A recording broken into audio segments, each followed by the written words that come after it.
following show contains adult content. It's not our intent to offend anyone, but we want to inform you that if you are a child under the age of 18 or get offended easily, this next show may not be for you. The content, opinions, and subject matter of these shows are solely the choice of your show hosts and their guests, and not those of the Entertainment Network or any affiliated stations. Any comments or inquiries should be directed to those show hosts. Thank you for listening.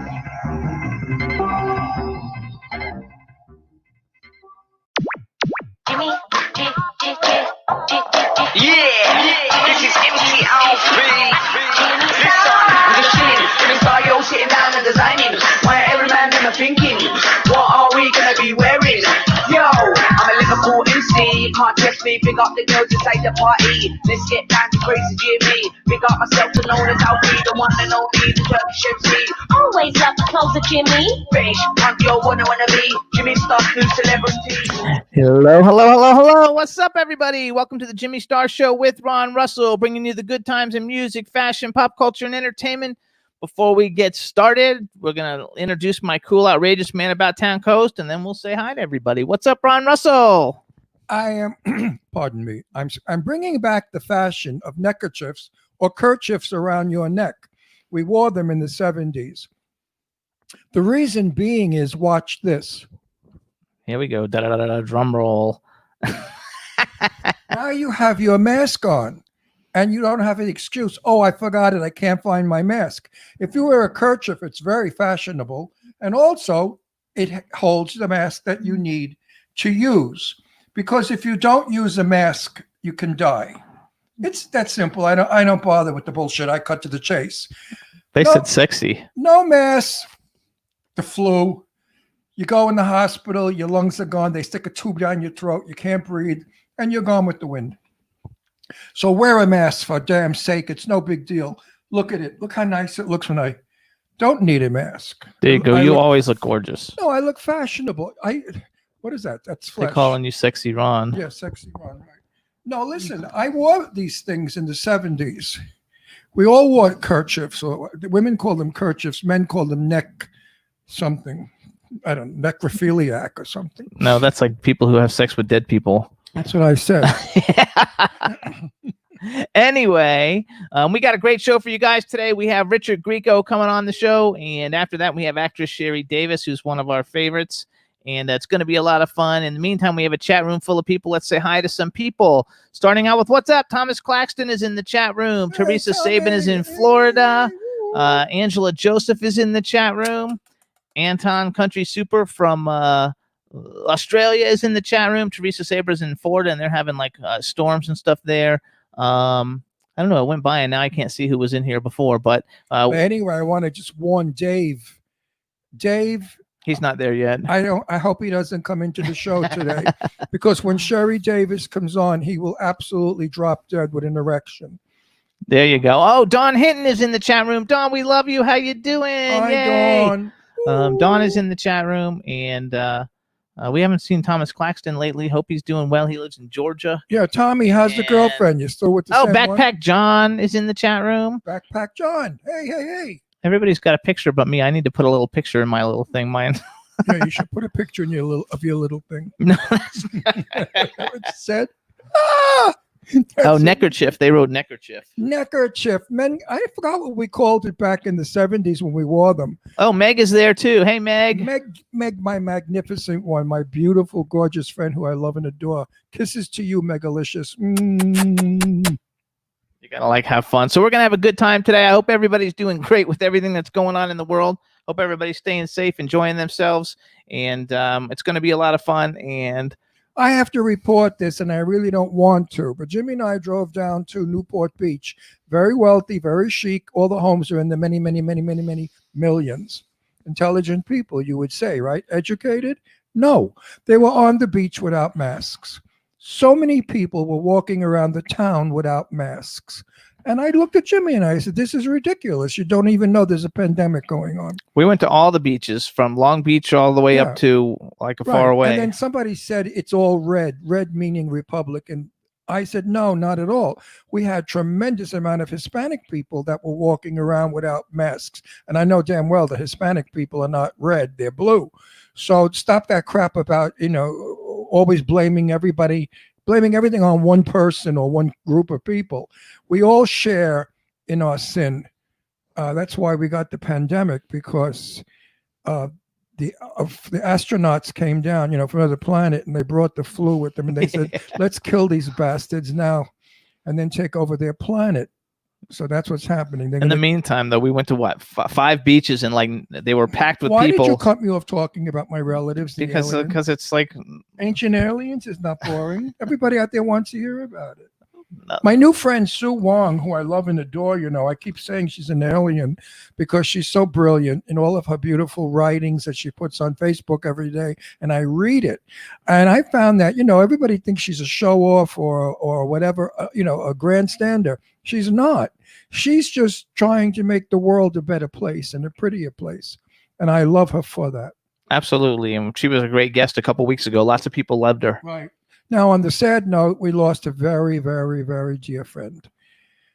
We lost Elsie Ginsberg, who was known as Elsie McCobb. Elsie McCobb, actress, producer in New York City. She lived on Long Island with her husband, Adam, who has a radio show. Elsie was probably one of the nicest people in the world that I've ever met. I nicknamed her my Puerto Rican cha-cha-cha girl, because that's what she was. She was wild and vivacious and exciting and beautiful and full of life. We lost her to breast cancer that she has been fighting now for a couple of years. I really thought she would make it. It's very, very sad. But regrettably, she didn't. And she leaves a lot of people very unhappy today because she was extremely loved by everyone in the industry. I never worked with her or for her, but there was talk somewhere that when I went to New York, they wanted me in one of their films. And I thought that was so sweet.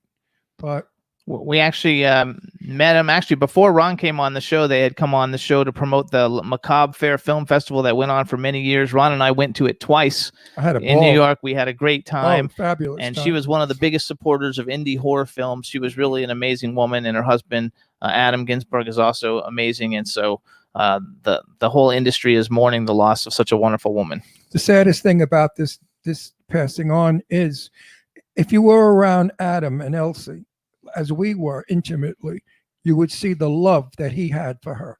I mean, she walked across the room and he smiled. He just absolutely adored her. And she lived for him. I mean, it was a love affair out of a storybook. I could almost cry from it. They found what most people are looking for in a marriage, and how sad it ended in tragedy like this. That's why I say, I got to talk to my alien gods, my extraterrestrial visitors, and tell them, how come you keep killing the good ones? Absolutely. There's a few around you could knock off and do me a favor. Ugh. So there. Absolutely. No, I agree. I'm throwing It's the ball in your court. It's very sad. It's very sad. And Jessica Piper, Dean put in a little post saying that she's watching and listening. Hey, Jessica, what's up? Hope all is well. We also want to welcome Cindy Lady Lake. Lady Lake Music joined us in the chat room. We love Lady Lake. She's fabulous. Hope everybody is doing good, and we're going to have some fun. And then later today, we're even getting to go. Where are we going? I mean, really, who's the old bag here? Me or No, we're you? going. Think hard. No, we're going to Sadie's, but I mean, like, so We're going up. Sadie and Miles rented a place for 3 days up in Yucca Valley. That's Sadie Katz, the outrageous, fabulous actress who's going to win every award known to man in a couple of years. Anyway, yeah, we're going up to visit with them and another couple for an evening of cocktails and barbecue. So that'll be fun. We stay our distance. We don't hug or kiss or tongue kiss anymore or spit in each other's mouths as we used to do, because, you can get the virus. But we're going there after here today, so it's And I'm going to be looking fun. forward to it because I feel imprisoned again. California has locked down once more, which means nowhere to go, no restaurants, nothing. And it makes you really crazy. I hope they don't kill production, because I'm in the middle of making a movie and I've got 4 more waiting. So at least that keeps my sanity, because I go to work. But if I didn't have those films or this Fakakta show, I would really be flipping out. Absolutely, this You Fakakta say show. absolutely one more time. I'm going to send you to school to That's a learn. word. That's one of to my learn words. Another word. No, I like that word. No, but there's more words than absolutely. Okay, like what? Very nice. Anyway, so we watched the new Charlize Theron movie, The Old Guard, the other night on TV. Ron didn't really like it. I liked it. Was horrible. I think Charlize was out of her mind to have done that film, but they killed her off. This way, in the sequel they're going to make, she can't be in it. No, they didn't kill her. Yeah, they did. She died. No, she didn't. She dies. Charlize Theron dies. She's gonna probably die because she's not immortal anymore. she But she dies. didn't actually die. Yeah, she did. It did. Anyway, we just wrecked it Where- for you. where were you? You know, you sleep half the time. No, she didn't die. She was She alive at the end. She went and said, "I'm not going to be alive in 100 years when I see you." Yeah, and then she walked away, and then she was dead. No, she wasn't dead. Anyway, she doesn't die, but she can't be in the sequel because the sequel has to take place 100 years later, and she will be dead because she's not going to be immortal. Anyway, It could have been a very good plot if the music wasn't so loud. I mean, where do you find people that are zombies with music, like symphony music? I was waiting for them to break out in tutus and start flipping around and doing Swan Lake on the stage. It just was. Today they don't know how to make a film. It didn't have a beginning, a middle, or an end. It had a bunch of sequences, quick. And that seems to be. I'm in a film right now where they're doing that, and I'm going to talk to the director and the producer because I have 8 lines in one scene. Now, how can you possibly find out who my character is or what I'm doing with just 8 lines in one scene? Then there's another scene with 10. It's all. Why? Because people are retarded today. People don't have an attention span. They're not like years ago. You followed a story quietly. Not boy meets girl, girl and boy fight. Girl finds another one. Then they get married. And they do that though. Then when you're the lead person in it, like Charlize Theron's movie, it had a beginning and a middle and an end. No, it didn't. It was all hopscotch. You couldn't even figure it out. You couldn't either. And I kept asking you, Jimmy, what am I watching? It was okay. Ron doesn't like it when movies have more music going on than and the music is so loud you have hard time hearing the dialogue. Yeah, music and dialogue. Music and dialogue do not go together. All right, so you guys, our first guest is in the studio. We're gonna let him in now, and hopefully we can see and hear, and all is good. I'm excited about this one. There we go. Hello. Hey guys. Oh, good. Hey. We can hear him. Good. Hey, everybody. So now we want to welcome to the Jimmy Star Show with Ron Russell, the amazingly talented Richard Grieco. Hello and welcome to the show. Hey, guys. Good to be here. There you go. Good. Now I have to tell our audience how we met, you and I, the first time. Okay. I was peeing, and you came alongside of me, and you started peeing. And then I said to you, you have to come on my TV show. Right. So I'm selling a bunch of goodies to you. You got to come on. We got a big show with 5 million people. And then, I always said, buddies that pee together, stay together. Wait, what was the name of the movie? Oh, Art of the Dead. So we were at the Art of the Dead premiere. Richard's in the film. I loved it. No smoke up your ass, Richie. I loved that movie. That movie was one of the best indie films. One of the best indie films out. Most of them stink, especially the ones I'm in. They're real lulus. Right. But that one was good, and I wished I had more of you in the movie. I was kind of disappointed that you weren't really enough in the movie because you're a good actor. And these indie films need good actors because the rest of them stink. So hold on, we didn't even introduce. So this is Ron Russell because I didn't actually introduce you. He knows who I am. Well, he knows who you are, but we peed together. I know you peed together, and it was a lot of fun. And now we have a chat room, probably about 15 countries represented. So say hi to everybody in the chat room. Hi, everybody. There you go. They're gonna love it. They're all excited to have you here, and everything is good. So. Meanwhile, you're looking good. I like what you got. No, the long hair and the stash. Oh, yeah. You look better now than when I saw you that night. See, you get better as you get older. That's the way to go. Right? Oh, my God. And they're talking about your gorgeous eyes. They're posting all kinds of things up on the thing. No, don't put your sunglasses. No, it looks like really good. You know that your eyebrows and your eyes are what made your face work. You know that, of course. Well, that I had a thing with my eyes and stuff, and the intensity of my eyes, and also and the eyebrow. The shape of the eyebrow always was very speeding forward. You're a good-looking guy. You're a handsome guy. I have a question. Were you ever one of People's Sexiest Men Alive? I was No, I didn't. That's a publicist thing. I didn't do that year, but I got on the cover of Us's top 10 bachelors twice, and then I don't think I got along with People magazine. So. That's okay. You don't need to. So I want to talk a little bit about some of your. We're going to definitely talk about your music. As we're going along, a lot of stuff to talk. But I want to go back because wait, you know why? Because you got a lot of stuff to talk about. I want to. First of all, we went to Art of the Dead, and I don't know if a lot of people know all the great movies that you're a director now. You actually did a movie. I forgot. Let's see, that we had some of the people on our show. It was a horror movie, and it was Art of the Dead are paintings, and each painting has a meaning. And I don't want to give it away, but it worked well. It was a very well done film. And of course, Richie was good in it. He's good in everything he does anyway. He's a good actor.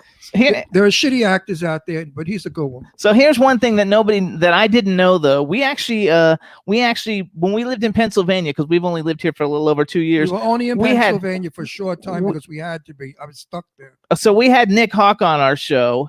And Nick Hawk was on that TV show Gigolos, and it says on IMDb you were the executive producer of that show, and that show was awesome. Yeah, I created that. I basically created that show. I actually pitched that show to Showtime with everybody else in the room, but I actually did the pitch, sold the show, and we got a pickup for 6, and then all of a sudden it took off, and then it lasted 6 years. We loved. It's the first time we've ever had anybody like that on the show. 6 years is a good run, and it was really funny. And he was showing us the mold for his he's got his own adult toys, in the stores, and he was showing us that and telling us how much money he charged women for a weekend and stuff. And I was holy shit! And I said to him, "Too bad people don't smoke anymore." He said, "Why is that?" I said, "Because we could have made your penis into a cigarette lighter, and you could have put it on your coffee table. When friends come over, you grab it like a dildo. Say, would you like a light?" It was hilarious. Anyway, he's a fun guy. We had a lot of fun with him. And let's go back to Booker though, because I originally became a fan with the whole 21 Jump Street and Booker, and I'm a big fan of Lori Petty. And she's going to be coming on the show, and she was in Booker. She was your secretary or something in Booker? She came on. I think around the 8th or 9th episode, and we just gelled right away. And she's wonderful. She was wonderful. Yeah. So basically, though, because 21 Jump Street really blew up careers from lots of people, you included, and I still watch it. I have all of them on DVD. I think they're great. I love to watch them.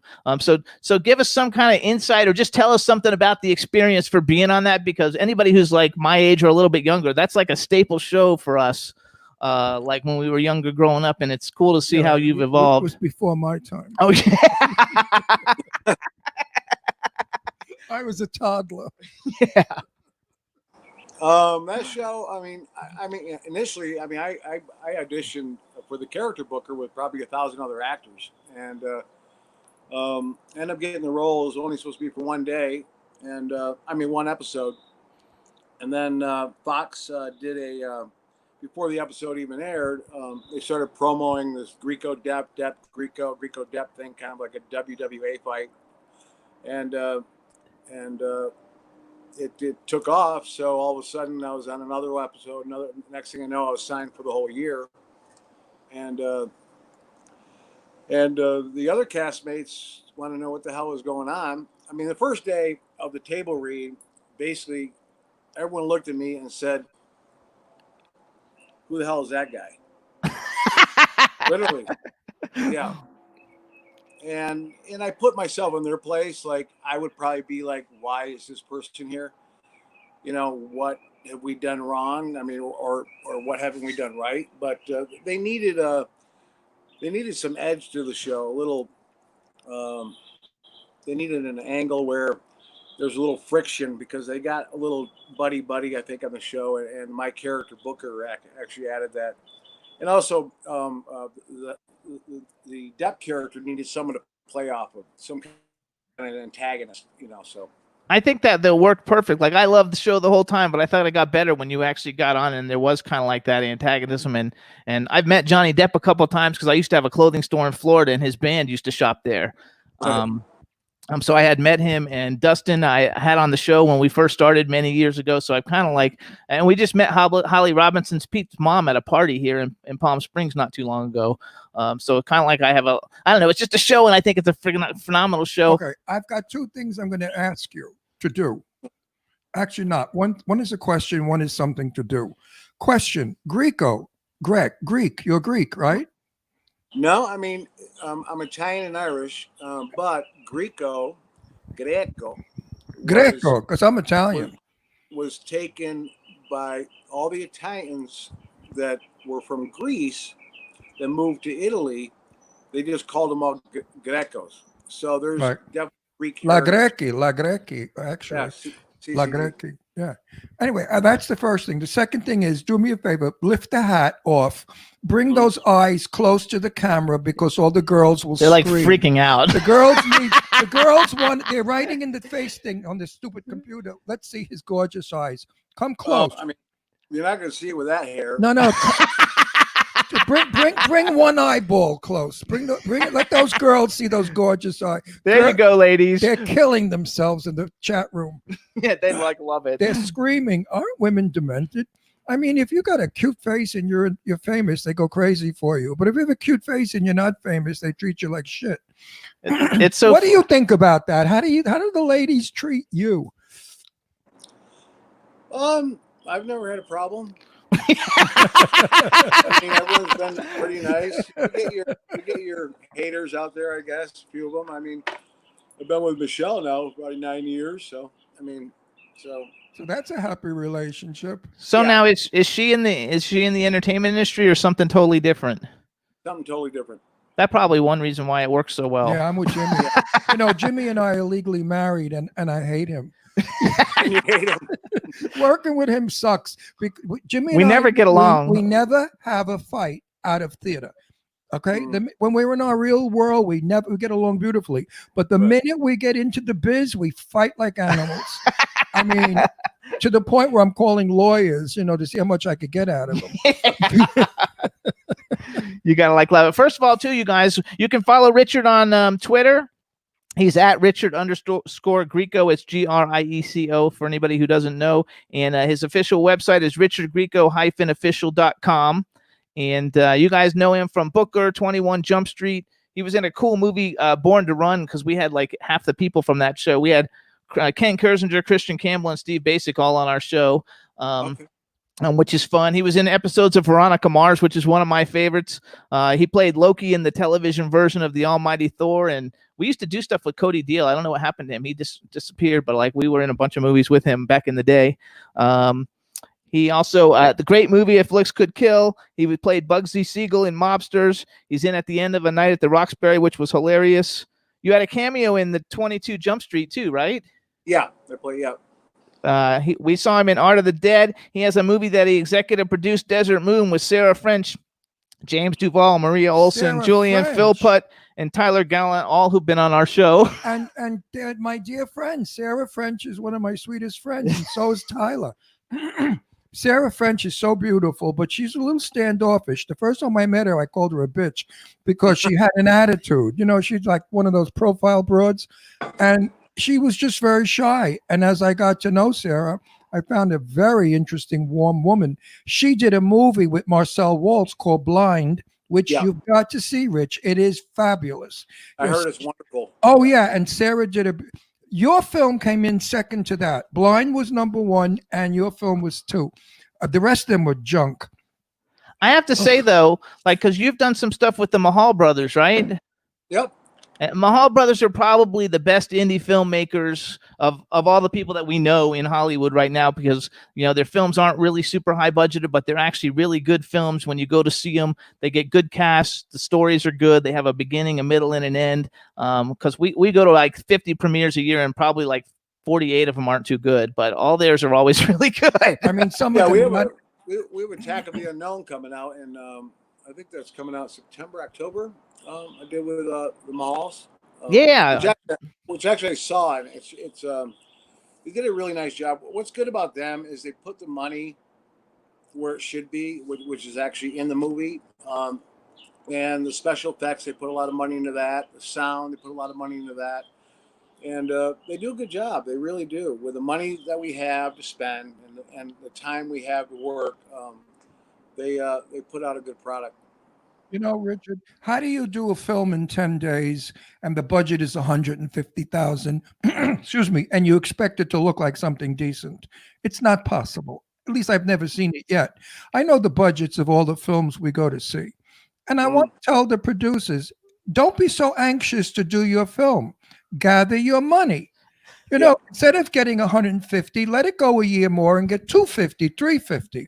And don't shoot in 10 days where people read lines. I'm in a movie right now that I'm having a breakdown from. We're shooting it.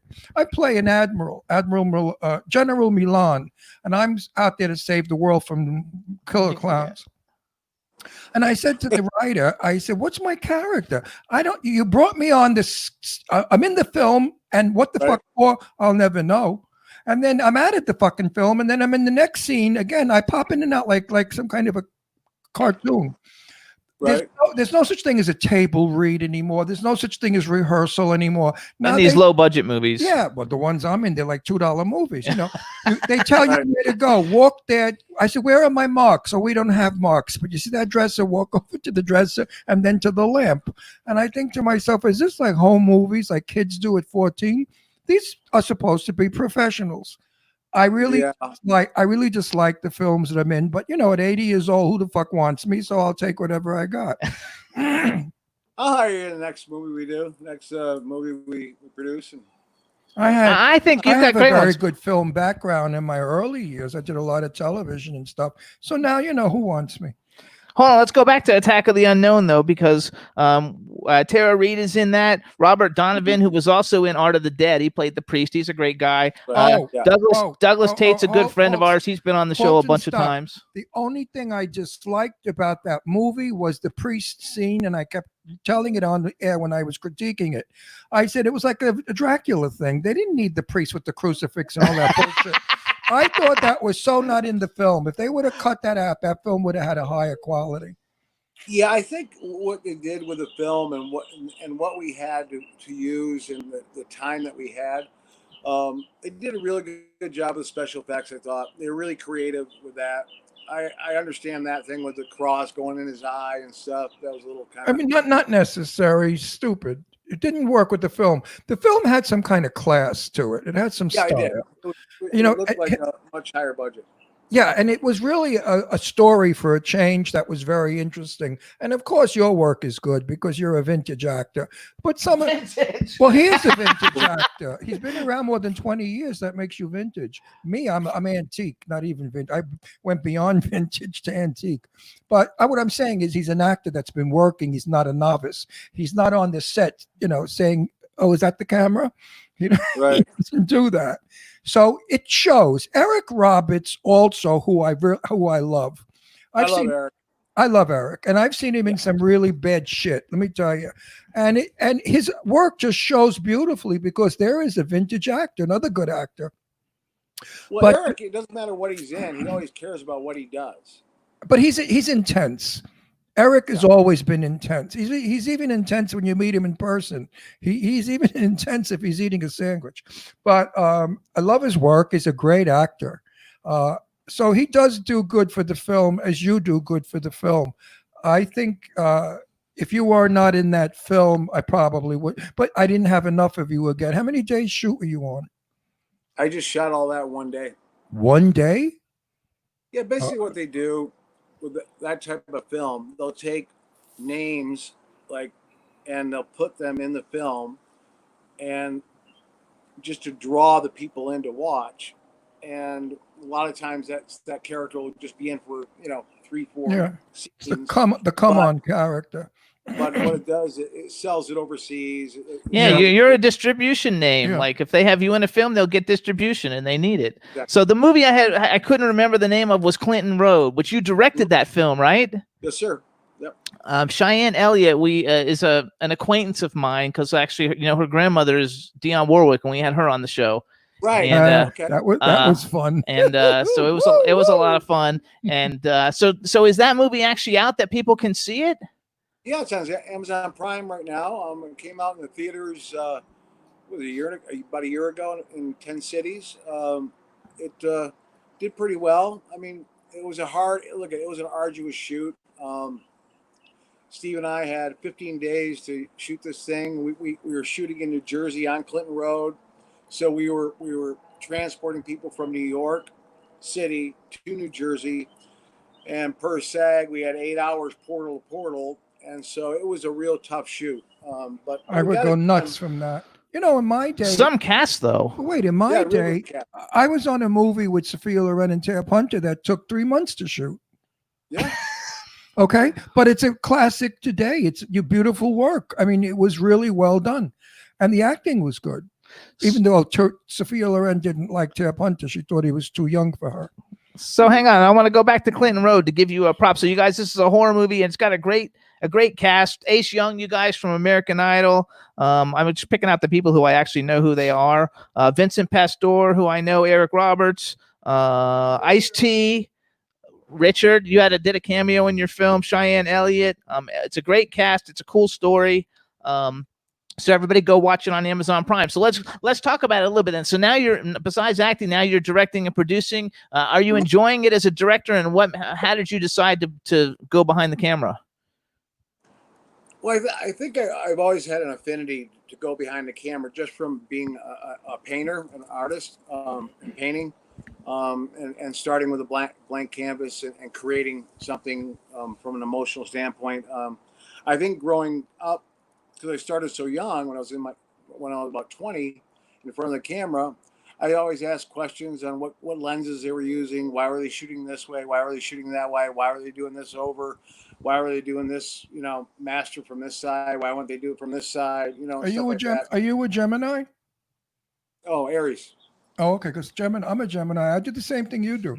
I think it's because we don't like what's being done to us when they make us look bad, and we want to change it. And I think Both of you guys are gorgeous. You never look bad. Wait, no. That's bullshit. Go look at my last movie. I look like the Wreck of the Hesperus. I look like some old queen. Please.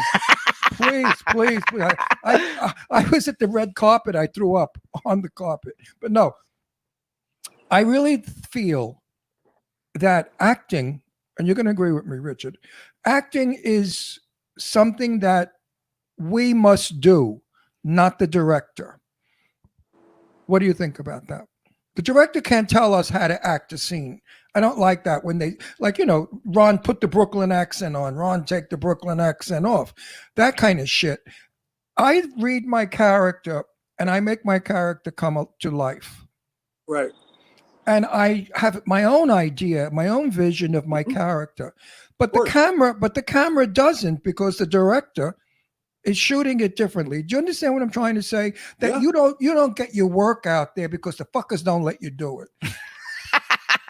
Well, what I like to do when I direct is keep it organic as possible with the actors. Yeah. The reason why you hired them to begin with is because it has something to give about them that transcended into that character. So I give them room to breathe. I don't really do much with them unless it's really drastic, where I have to do some line readings or this and that. But I give them enough room and enough takes, and I always ask if they want more. If I like something and I like it, but I always say, how do you feel about it? Do you want another one? See, you're a generous director. Yeah, I'd work for you. I'd work for you. No, So do you like being a director? You must then, because you're starting to do a lot of it. Yeah, I love it. Yeah.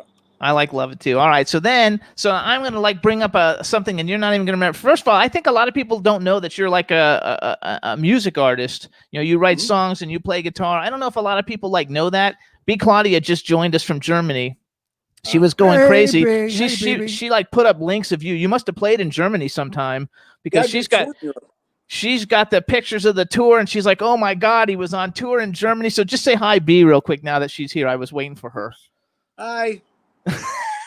Yeah, and hey, B, you came in too late. You missed his eyes.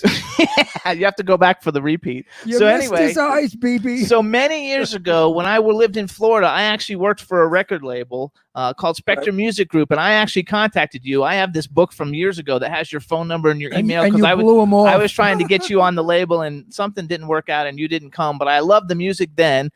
So you have How many albums have you done? I know you have one called "Waiting for the Sky to Fall," not including the new single. Do you have any other ones besides that one?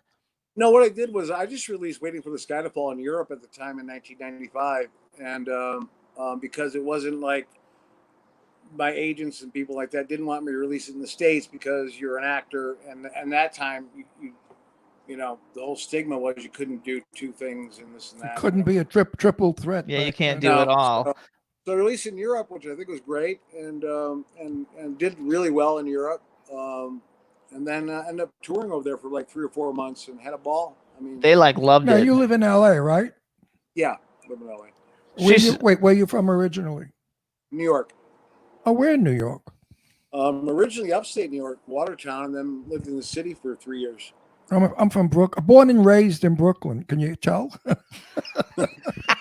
Do you hear it? I never get rid of my accent. Sometimes in movies they say, "Can you lose a Brooklyn accent?" And I say, "Yes, of course I can." And then I sound like some old queen. Be like knows all your shit. She's like, he was with Edel Music, EDEL Music, and you played in Adele. Berlin. Edel Music, and you played in Berlin, and it was an awesome show. And she was working at a TV station, and they used to play your music all the time. Yeah. So it's very cool. So now you got a new Wait, single. I think, in all fairness, he's got to blow her a kiss. Okay, blow B a kiss. Blow, not you. I know, old not fruit. me. Him. There you go. He did it. There you go. That was kiss- for you, B. That was for B, for being a devout fan of Richie's.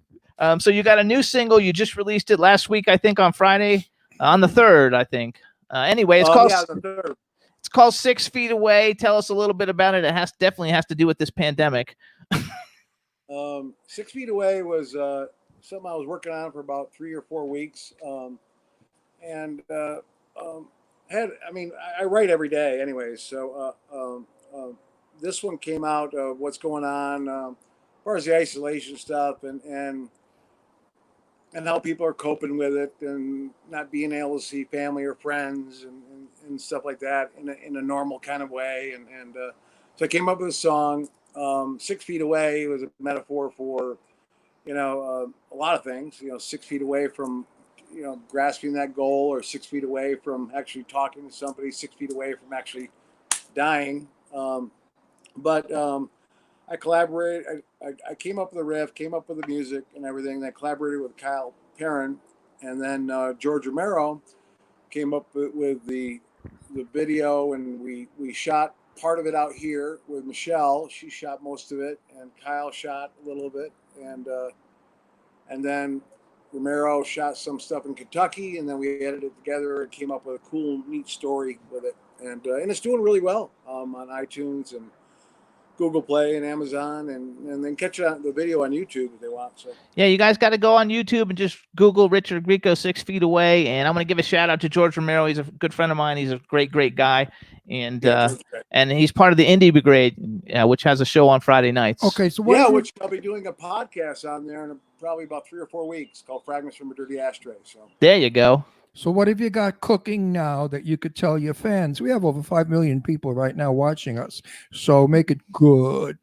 What we got going on right now is me and Romero got some things cooking movie-wise and graphic novel-wise. He's got some great stuff going on. I got the Attack of the Unknown coming out. I got the Country Singer coming out, which I directed. And working on a bunch of different projects. I'm coming up with new songs right now. I'm going to actually, because of the success of 6 Feet Away, I'm going to finish up an album and probably release that in the next 2-3 months. Oh, that's cool. So for those of you out there, Richard's got a lot of stuff for you to enjoy. All of Richard's fans. So he's not like a sleepy worker. No, that's for sure. Okay, so let's do some hypotheticals. You've been in tons of shit, and you've done. I love to ask all the people, especially people who've had like great careers.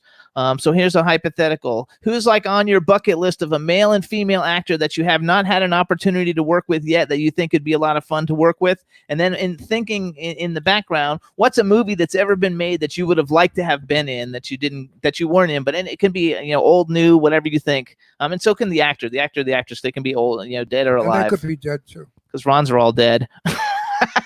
Right. That wasn't nice. So someone I would like to work with, alive or dead. Yes. That would probably be probably. I mean, I would like to see. I got Dean Brando.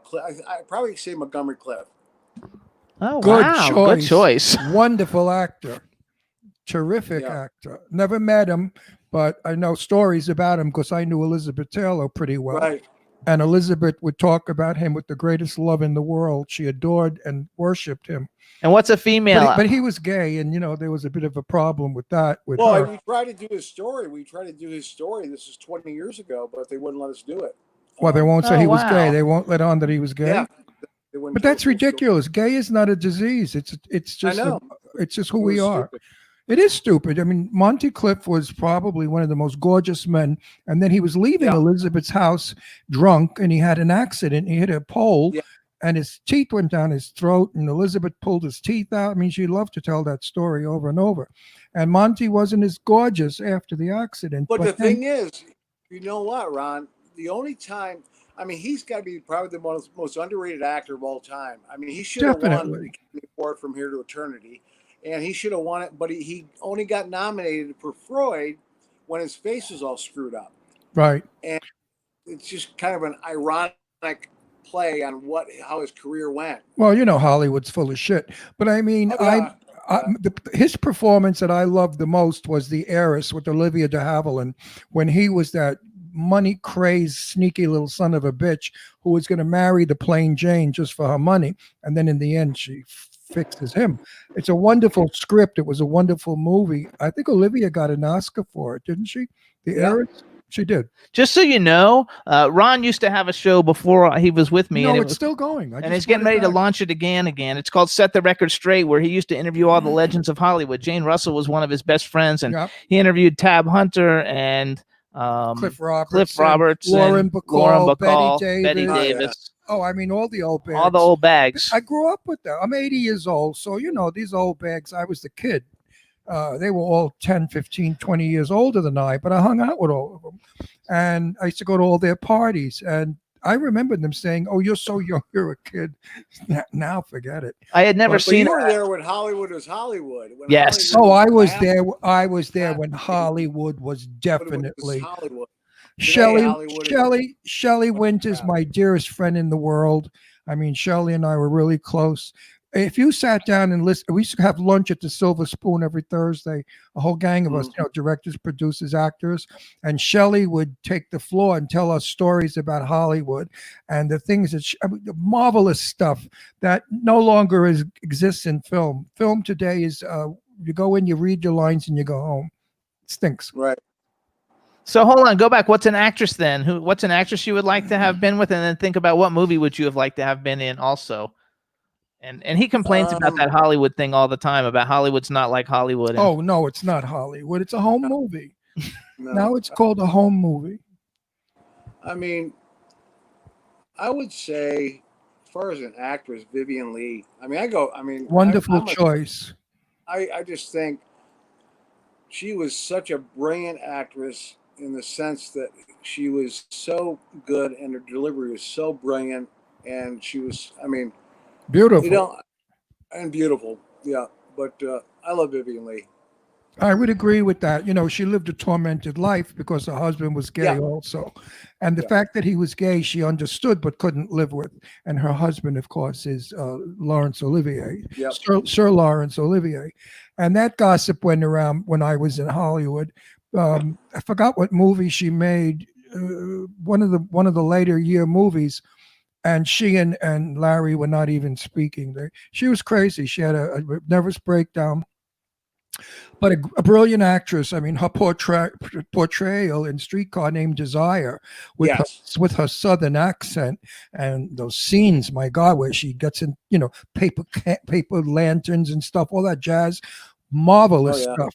Brando was outrageously fabulous in Yeah. Streetcar. It's one of my favorite movies. Mine too. You have good choice. You picked two good ones. I so do agree. you watch Turner Classic Movies a lot?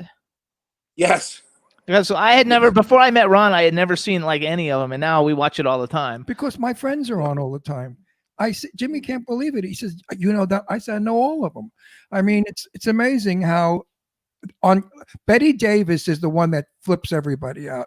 And now Voyager, she enunciated every letter. She was absolutely perfect. The ultimate lady, class, sophistication.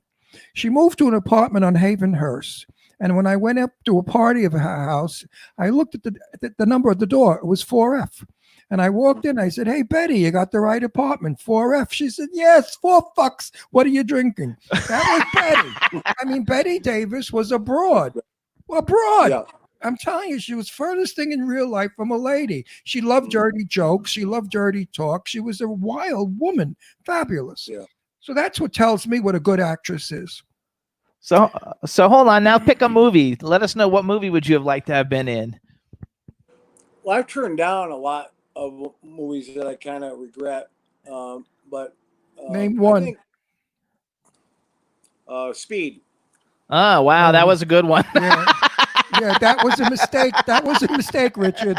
Big mistake. But the Richard. script I read wasn't the script that they did. The script Oh, I okay. read, Okay. It was a bus that was just in a parking lot and never moved. Oh, so it was it was boring. They Yeah. upped the ante. Yeah, That's funny. and, Okay. but I think probably movies. Can it be Any movie. a while? Yeah. Anytime, any movie. It wouldn't be. I mean, probably. I would say maybe East of Eden. Okay. Oh, wow. That's now, a good one. would you want to play Jimmy's part? Yes. Hell of a part to play. Yeah. James Dean was really, in his real life, a little off the wall. He was gay also. He used to hide the gayness. Rock Hudson and he made a film Giant, and the rumors got out that they were carrying on, which is not true. Jimmy and Rock never had an affair. Rock Hudson, who I knew well, was very, very protective of his homosexuality. We were shooting Macmillan and Wife down on the docks in Universal, and he said to the script girl, "That line is a little effeminate. Could we change it?" That's how strict he was about what he said. James Dean was very, very compliment. I never met James, but these are the rumors and stories that were going around. He was very, very confused. And his work was brilliant because he started a whole new fashion in film. Yeah, he did. I mean, I did a movie called The Apostate with Dennis Hopper, so I used to pick his brain about Jimmy, with Rebel and I saw Rebel. I But saw nobody- Rebel for the first wait, time just no- like a month ago, and it was awesome. Yeah, but nobody could get close to him. That's No. the one thing that I was told. He sort of lived in a capsule. He came to work, he did his scenes, and then he would go back in his capsule. You couldn't connect with him. And I think that's sort of what Elizabeth Taylor found a little difficult because she was abroad when she was on a set. They were all her ex-husbands or ex-lovers, so she was comfortable. She was comfortable. Okay, so let's switch it to music for a minute. So who are some of the bands, I don't want to say that influence you, but like if you were just going to be like driving down the road, I guess on your motorcycle, do you have a motorcycle that plays like loud music? Because we passed one the other day on the beach and I couldn't. No, believe it. I have older school motorcycles. Yeah, I have regular Harleys. Yeah. Okay, so if you're in your car and you're just driving down the road, like who would you be listening to? Who are some of the bands that like make an impact and that you like to listen to? Bands or singers? They don't have to be bands. Well, I like Skinner. I like Elton John, Zeppelin, Creedence. I like Creed. I like Pearl Jam and U2, Guns N' Roses, Metallica, Pink Floyd. Do you like Pink Floyd. Pink There you Floyd. go. Oh God. I mean, yeah. I mean, The Wall is probably one of the greatest albums of all time. He's a great friend of ours, the saxophone player. Scott Page. Scott I'm a Page. publicist is how I actually support myself. And so I work with a lot of big musicians as a Right. publicist. And Scott Page has such great stories about the group and traveling and stuff. I told Scotty, write a book, but tell the truth about it. I mean, the women, the carryings on, Right. So you don't really listen to like a lot of like anything that's new now, because everybody you named is basically like 70s, 80s, and 90s. I mean, I do, but I can't. I mean, I don't really. I don't know. I mean, No, I Would you- get it would- because there aren't that many, like especially like rock music. I There like aren't that Garth many great Brooks. ones. I like Garth Brooks. I mean, been a fan of his for a long time. Would you know. consider yourself an old soul? Yeah, I thought even that. back when I was I 20, picked listened that to up. stuff, I picked that up. you know. You lived before. In your past life, you were very, very important. And in this life, you shun away from importance. Yep. Because I believe in many lives. Have you ever had a band, or is it always just like you? I mean, I guess if you're on tour, you have to have a backup band, right? Yeah, I had a band with John Dunmore called Richard Grieco and the Dunmore Band. I came up with the name Wasteland Park as the name of my new album, and but then I think the new album is just going to be Richard Grieco, and I'll come up with a name. But What kind of dog do you have? those are next. My friends next, not my friends, my next door. I have 3 Boston Terriers. Oh, how cute. We have 3 rescues. Yeah, we have 3 rescues. All cute as hell. That's what Sean Yeah. Kanan has too, though, right? Isn't his a Boston Terrier? Yeah, yeah. No, they have a bulldog. Oh, it's a bulldog. Okay. Yeah, Michelle's and Sean. You know Sean Kanan? Mm-mm. You don't know Sean Kanan?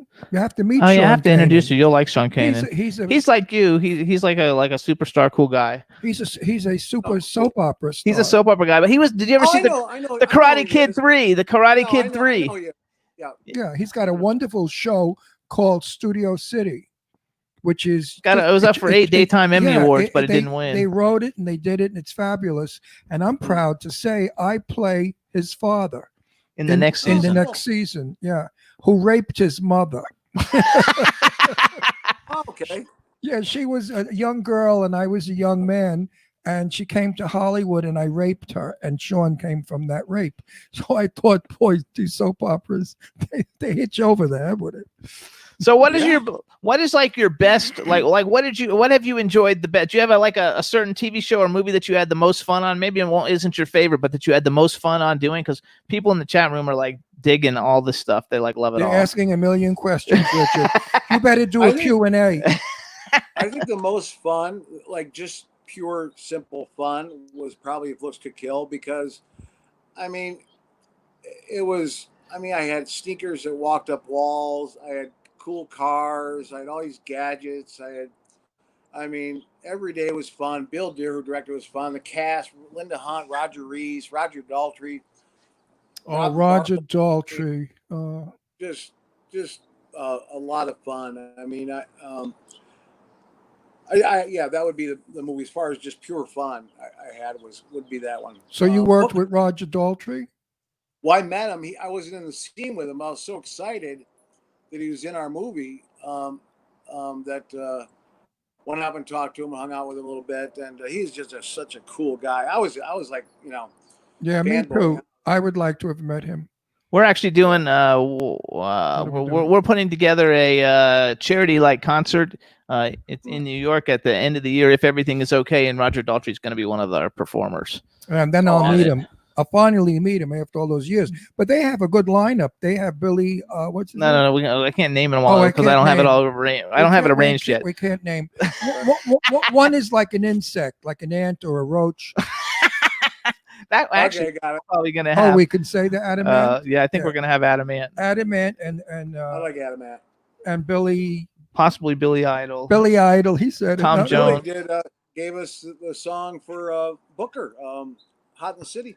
Yeah, that's so cool. So that's going to be fun. We Do you fly to New York, and I get to meet all these great music legends as We well. get to meet him all the time anyway, because Scott Page from Pink Floyd is one of our one of my clients, and they do a Best thing. buddy. They do a thing at the Wisdom called Think yeah. Experience, where they get all these famous musicians from different bands. Stephen Perkins from Jane's Addiction, Rich. You gotta Tony go. Franklin from Whitesnake and all these other bands, and Kenny Olson from Twisted Brown Trucker Brand. And they do the songs of Pink Floyd in the dome with this 3D thing on the ceiling, and we go to it all the time. It is And so That's amazing. You lay in a chaise lounge and you look up at this dome and the shit that goes on up there, and especially if you're a little buzzed, like you had too much Coca-Cola and you're a Right. little buzzed and you're watching all the stuff. Listen, give us contact information. I have all his contact Wh- wh- information. you know what? If you want to go, we'll get you tickets. When it opens up, we're going to send you free. Yeah, we'll get you tickets. It's a lot of 'Cause money. it's a lot of fun. It's a lot of fun to So go but to. you and your girlfriend, you're going to go because you're going to love it. You're going to absolutely love it. And I don't really Awesome. love too much anymore. Yeah, but he has a But good it's time with great. the whole And thing. then of course Scott's there playing on his sax, and everybody in that orchestra is a big deal. The drummer is Stephen Perkins from Jane's Addiction. I who said we it. love, and then the I got it guitarist all. Kenny Olson. Kenny Olson. I mean, it's a Tony. wonderful. Tony Franklin was also with Jimmy Page. It's a Right. wonderful night out. And also on the grounds, you could go in, there's things to eat, there's things to buy. Then they have all kinds of tents with weird stuff happening. It's really weird stuff. well, for me, it's weird. You know, I'm from the olden days, but I mean, I love it. So let's tell everybody again. So you guys, this is Richard Grieco. You can follow him on Twitter. He's at Richard_Grieco, Grieco. His website is richardgrieco-official.com. He's got a brand new single, 6 Feet Away. He needs YouTube views. Go on YouTube, watch his video so we can get it to go viral. It's a freaking great song. It's a lot of fun. He'll have a new album coming out later this year called, what was it I'm called? not sure what the album is going to be called yet. Okay, Wasteland something might be a song otherwise. That was not But the also, title. but also on Instagram, then go to Real Richard Grieco on Instagram. It's Real Richard Grieco on Instagram, you guys. Rock Titan is in the chat room. He has a show called Rock Titan TV. He's really cool. Is in the chat room. He says he wants to host them. I'll introduce you on Twitter. Okay, and So there you go, another interview. and he's got a new movie coming out, Attack of the Unknown, which I think it's coming out in September. I think I saw on Facebook. I think it's at the end of September. With lots of cool people in it, along with himself. It's a Mahal Brothers film, and those are indie films that are definitely like worth buying because they're actually really good. They do a great job with it. What else do I got on here? Did I miss anything else? All right, what else you want to ask him? We got like No, I just 3, want 4, to say 4 or to 5 him, minutes. I'm looking forward to seeing and peeing with you again. I'm sure it'll happen. I mean, you know how many women out there wish they could be men and hide in the bathroom when you pee just to get a peekaboo? But I didn't look. I'm a gentleman. I never look because I'm too busy winding mine up. It's on the floor and I have to roll it up. So I'm busy rolling. But anyway, Richard, let me tell you something. You're good. You're a good guy. I like you a lot. I know my last question. Do you have any like are there any like Booker Funko Pops? Like, do you have an action figure? Well, someone made me one. I mean, we're actually working on right now getting a Booker thing done. It's kind of under the radar right now, or not even on the radar right now, but getting either a Booker movie or a Booker series going. Oh, that's so cool. And you know what? Well, maybe we'll start a Twitter campaign to Funko to start making a Booker Funko Pop, because I have like 150 like action figures of just people who've been on our show. I like to get everybody who comes on our show. I like to get the action figure from my collection. So we'll start tweeting with Funko and tell them that they need to make a Booker one, and that would be fun to have one. And then anytime you got anything you want to promote, please let us know. We'll bring you back, because we had a good time. Everybody in the chat room had a good time, and we do. Awesome. The show will probably get 5 million plays. So good, and we look forward to seeing you at the red carpets. Please let them come back again. I miss being out. Don't you miss being out and about? Yeah, we're not beings that are inclined just to be stuck inside. So we need Not to be out. me. We'd like to Not me. interact. I need to be out. Absolutely. I'm too young to be imprisoned. Yes, you are. I am, definitely. So, Richard, thank you so much. We so appreciate it. Have a good one. Thank Good luck you, with buddy. everything. Have a good one. All right, everybody. Be good, my friend. Be good. All right, everybody. That was Richard Grieco. What a cool guy. Everybody's saying what a wonderful interview. Thank you. All really good. And for all of you people out there, I didn't peek when he was being next to me. I was too busy telling him to come on our show. I mean, Ron Russell doesn't have any kind of class sometimes. I mean, the man is peeing and I'm saying, listen, you got to come on our show. It's a great show. 5 million people. Blah, blah, blah. And he looked at me like I was a nut because he didn't know who I was. Absolutely. He's a nice guy. He's a nice guy. It's really fun. And I have to tell you, like, because Ron and I have different ideas of like who we like and everything, because we're not from the same generation. And for me, the 21 Jump Street people, Molly Ringwald, Anthony Michael Hall, the people from like what I consider to be like the best movies of my generation and in the 80s and stuff, for me are the biggest ones. That's originally why we started the show in the first place, is so I could like talk with those kinds of people. So having Richard on today has been a real thrill for me. And Ron just likes him because they peed next to each other. No. Then afterwards we got to talking, and he was a great guy. And I just thought he was a regular Joe. I don't like phony, pretentious, narcissistic motherfuckers that think who they are because they're in a movie. I mean, anybody could be in a movie. It's no big deal. It doesn't take, especially nowadays. It doesn't take intelligence, genius, or proper English.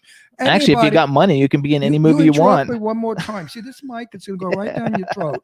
Go ahead. I'll shove it right up your ass or down your throat. Either way, fit either place. He'll love it either place.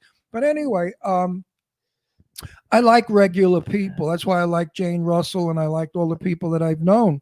I don't like when they are, and I'm sure you out there, everybody will agree with me. You don't like your your actors or to be snobby and bitchy. Why? What for? What the hell? Who do you think you are? Because you're on celluloid? Not celluloid. I gave my age away. I don't even know what that is. That's like a picture. Celluloid was what film was years ago. Oh, okay. Yeah, that's just like a picture. Celluloid. Oh my God, am I old? Anyway, he's a nice guy. I like him. Bring on the Knockers. Oh, she's not coming on for like another couple minutes. Oh, so. Knockers is. Hey, listen, Dave. I want to give a shout out though. Stefan Bell's listening, so say hi to Stefan and Tina. And give my Tina a big kiss. I love my little Tina. Dave, are you in there?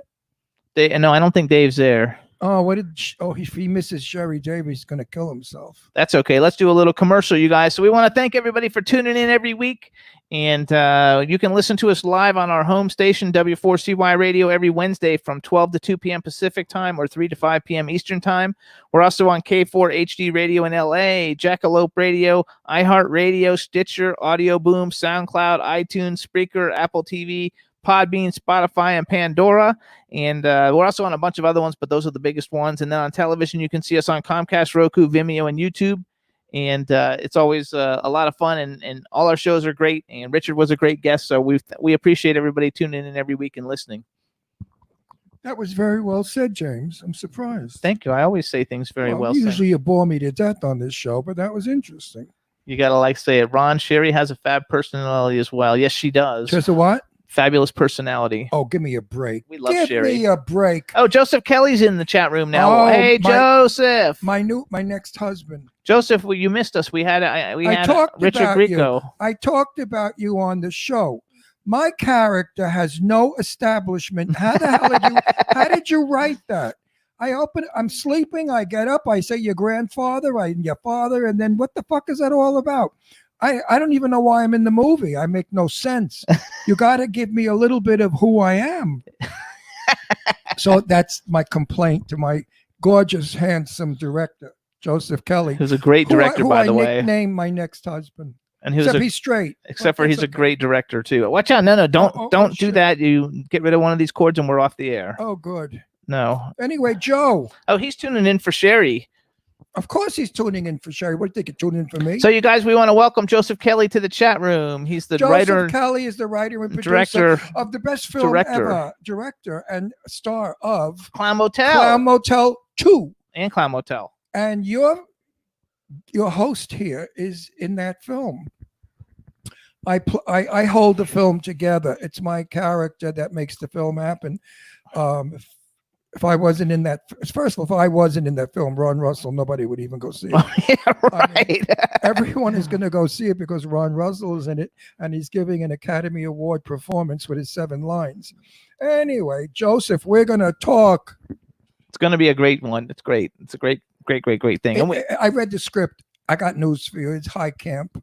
It's going to be a very interesting film to watch. I can't wait to see it when it's actually shot up.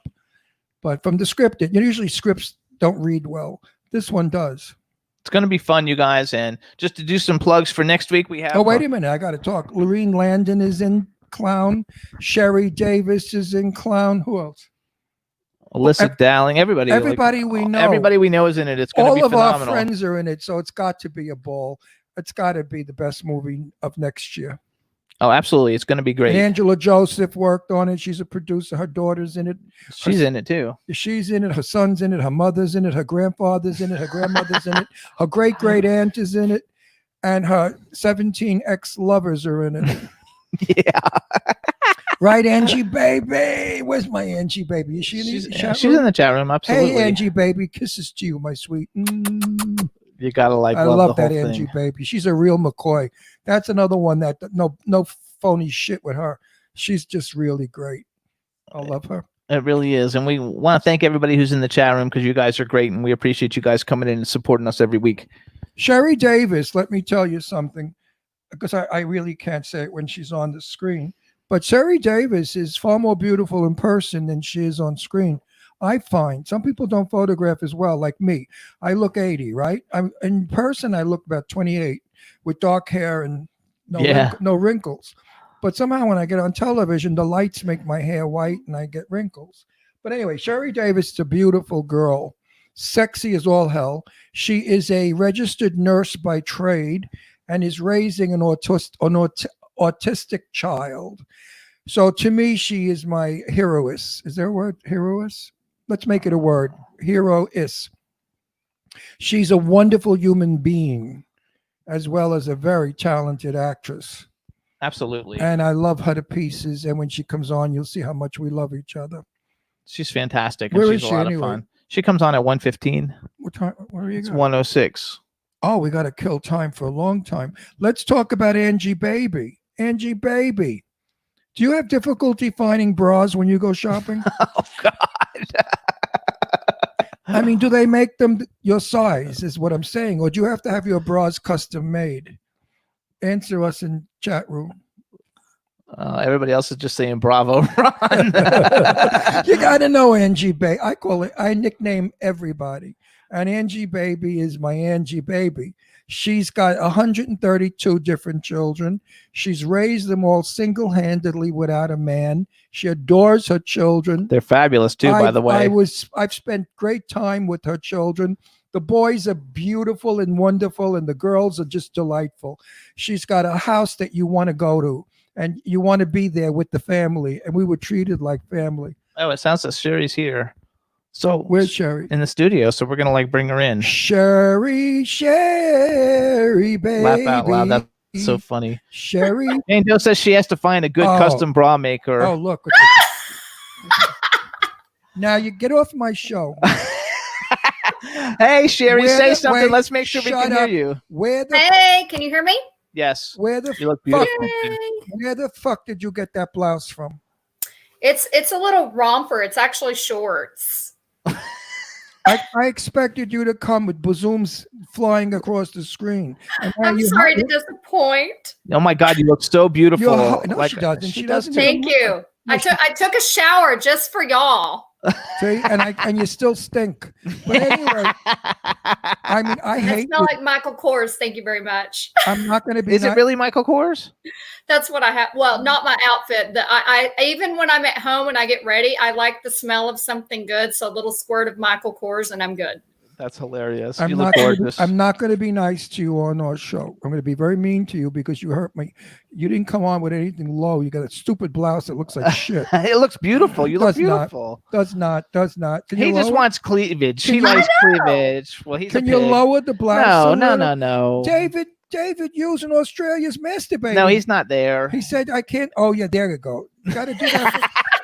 Look how gorgeous she All is. the guys came in today to see you and them. She's so gorgeous. Okay, hold on. We got to make an actual introduction. You look I'm already beautiful. messing up. You look like a supermodel. You look gorgeous. She's gorgeous in and out, my sweetie pie. All right, Aw, everybody. thank you. Now we want to welcome to the Jimmy Star Show with Ron Russell, one of the greatest actresses in Hollywood, and we love her, Sherry Davis. Hello and welcome to the show. Thank you. Thanks for having me, guys. You already know Ron, so I don't have to like introduce Ron, but She knows me. we have a chat room full of people. So first say hi to everybody in the chat room.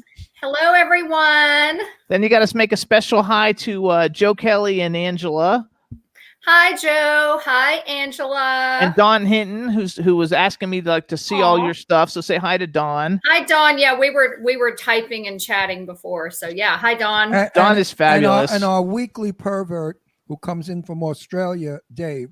No, he's from the UK. Say hi to Dave. Oh, Hi, Dave. He really only tunes in because he likes all the beautiful women that come on.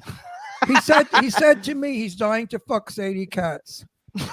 I He mean, said what? he's dying to fuck Sadie Katz. He says it in the chat room when Sadie's here and we read it to her and she just laughs. His whole One of many. no, Yes, he probably. thinks that she is the sexiest thing in the world. And Dave, Yes. well, yeah, but honey, you're not exactly dog shit. You know, I mean, give me a break. No way, Thank you you're very smoking. much. It's so smoking hot. I mean, it's not you even... and I at Sue Wong's Oscars, those pictures we took, and you in that gown, Hot. forget it. They went all over the Hot. world, all over the world. Those bazooms, and Oh, you look so Hollywood. I will be years sure to ago. thank my doctor. No, but seriously, you look like old Hollywood glamour movie star. You were stunning. Thank you. I actually, you and I have talked about this. I love old Hollywood glamour. And being from the South, like that's how girls in the South do it, you know? I think it's perfect too. We were just talking about old Hollywood with Richard Grieco because that's what he likes too. He likes all the old Hollywood. Did you ever work with Richard? I have not. I met him a couple of times at some premieres, just very, very briefly introduced myself. And then, you know, he's worked with so many of my friends, but I have not worked with him yet. Right. But you will. Yes. We will. You know, I mean, Joe Kelly has hired everybody in the business. He didn't miss one person. I think He's got good taste. Oh my gosh, Rock Titan is talking about like he'll be a fireman. He has to put the fire out because you're so hot. Yeah. And he's married. and she's not even looking hot in that. Oh, and Dave is in the chat room now. Oh, Dave is Dave. in the chat room. Say hi to Dave. No. You got to lower the top for Dave. Come on. Just a little cleavage. Just a There tiny- you go. There you go. That's it. There you go, Dave. No, just for you. Dave, she's going to give her a little cleavage for you. I You knew got this it, was going to Dave. happen. Dave, don't come so fast. Dave. And then we got to say hi to B Claudia because she's like our she's our fabulous woman. So let's talk real quick about a little bit about you because one thing I don't know that people know that you're obviously you're a great actress, but you're also a director because I see you have two things that you're directing coming up and that you were crowdfunding for. One of them was called Salvage and one of them's called Amber Alert. Did I get that right? Yes and no. Right. Salvage has kind of been put away. I don't know what's going to happen with that one. What I'm directing next is Drained, which does star Sadie Katz as well. Yeah. So I'm directing Drained, and then I have Amber Alert.